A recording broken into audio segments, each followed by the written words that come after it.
En Croatie, l'Ošin est surnommée l'île de la vitalité. Mais elle n'est plus aussi en forme.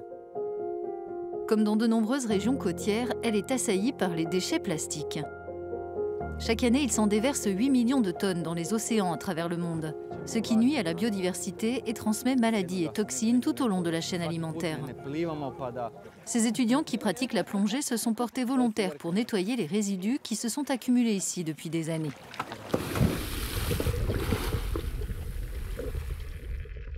Et leur découverte n'est pas belle à voir. Des bouteilles et verres en plastique et des pièces de bateaux cassés jonchent le fond de la mer. On trouve au fond de nombreux déchets d'origine humaine, en plastique le plus souvent, en nylon, tout ce que l'on peut trouver sur la plage quelquefois. Quand le vent se lève, cela finit par arriver dans la mer et la grande question, c'est de savoir qui va nettoyer tout ça. D'anciens filets et de vieilles cages s'entassent au fond, ce qui n'a rien d'étonnant. On estime que 20% de tous les équipements de pêche utilisés dans les océans européens sont perdus en mer ou abandonnés intentionnellement. Or, il leur faut des siècles pour se décomposer. Ces outils représentent un quart de tous les déchets marins en Europe. Les repérer pour les remonter à la surface n'est pas chose facile.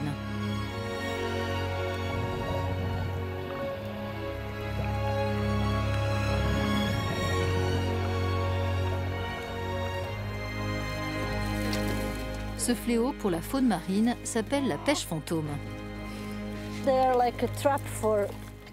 Ce sont des pièges pour de nombreux organismes marins qui se retrouvent totalement empêtrés. Ce type de filet en particulier est fait en nylon. C'est du plastique qui au final se transforme en microplastique. Et c'est comme ça qu'on finit par avoir des particules de microplastique dans notre corps. Pour détecter la présence de filets fantômes et d'autres déchets marins, de nouvelles technologies peuvent venir en renfort. Les chercheurs du projet européen Magnet testent ici en Croatie, mais aussi en Italie, un système haute résolution qui scanne les fonds marins. C'est essentiellement un sonar, mais la différence c'est qu'il ne reste pas à bord du bateau. On le place directement au fond de la mer. Le bateau peut bouger, dériver à cause du vent, alors que cet instrument est fermement fixé au fond. Sa tête tourne sur 360 degrés, ce qui nous fournit une carte du fond avec une précision d'1 centimètre. On peut voir des objets aussi petits que ça. L'idée, c'est d'utiliser cette technologie pour cartographier les zones particulièrement polluées qui seront ensuite nettoyées par des plongeurs professionnels. Les opérations d'évacuation des déchets seront ainsi plus efficaces et moins coûteuses.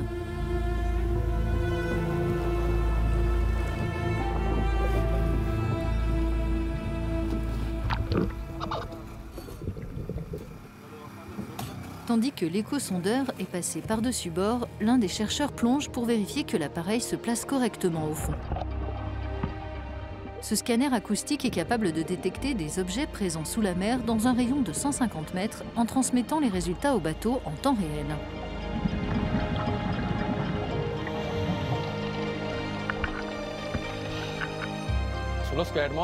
Sur l'écran, on peut voir la forme arrondie d'un pneu ou la forme allongée d'une corde. Ce système peut être utilisé en association avec d'autres méthodes pour identifier des objets au fond, en particulier quand la visibilité est plus faible. Dans cette région de Croatie, les eaux de la mer Adriatique sont particulièrement limpides, mais cette technologie peut tout autant être efficace quand elles sont troubles, comme dans la lagune de Venise. Souvent, à marée haute, les déchets qui se trouvent dans les rues finissent dans les canaux. Autorités et militants se mobilisent face au problème. Ici à Venise, comme dans d'autres villes côtières à travers le monde, les opérations de nettoyage sont devenues une tradition annuelle. Cette action bénévole est soutenue par des organisations locales et internationales. L'an dernier, l'Union européenne, en partenariat avec les Nations unies, a mobilisé plus de 40 000 volontaires dans près de 80 pays dans le cadre de la campagne #EU Beach Cleanup.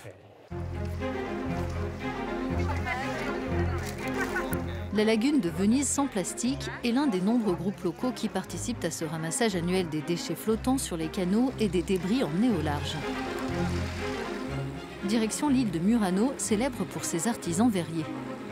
Nous en découvrons une facette moins réputée avec cette zone de son rivage qui est submergée de déchets. En dehors de cette opération, les militants sensibilisent le grand public tout au long de l'année. Je crois que l'une des choses les plus importantes, c'est de faire prendre conscience du problème des déchets marins, de la manière dont on traite notre environnement et de restaurer le lien qui s'est rompu dans notre civilisation moderne entre nous et notre environnement. C'est la clé pour initier de grands changements, beaucoup plus grands que de nettoyer une petite partie de la lagune. Le credo du projet Margnet qui a co-organisé ce nettoyage, c'est aussi que les déchets plastiques dont nous n'avons pas réussi à nous passer soient collectés pour qu'ils deviennent une matière première valorisable. Puisque les sacs de détritus que nous ramenons de Murano ne doivent pas nécessairement terminer dans un incinérateur ou une décharge. L'équipe s'engage à nous montrer comment les recycler.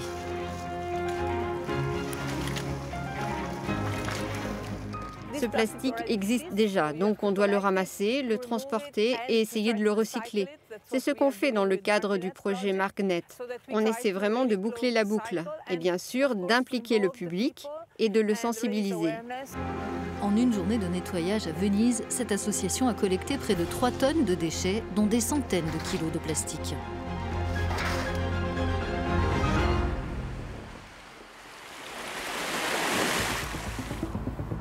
Ces détritus sont acheminés vers Saint-Ol, une petite entreprise située près de Turin qui est spécialisée dans la pyrolyse.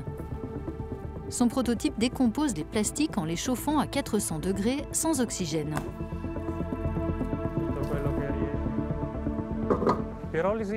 La pyrolyse est aujourd'hui la seule méthode connue pour traiter des résidus mélangés sans qu'on ait besoin d'un pré-traitement.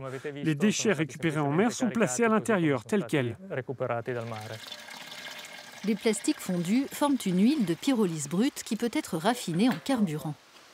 Les pêcheurs, par exemple, pourraient recycler leurs vieux filets et les plastiques récupérés en mer en quelque chose qui leur serait utile.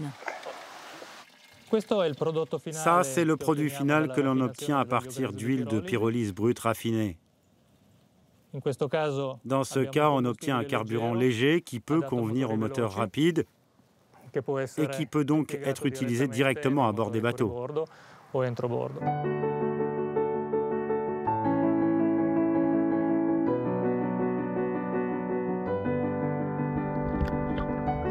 Chercheurs, militants et grand public unissent leurs forces pour contrer le fléau croissant que représentent ces déchets. Si nous n'y parvenons pas, les océans à l'échelle de la planète pourraient contenir en 2050 plus de plastique que de poissons.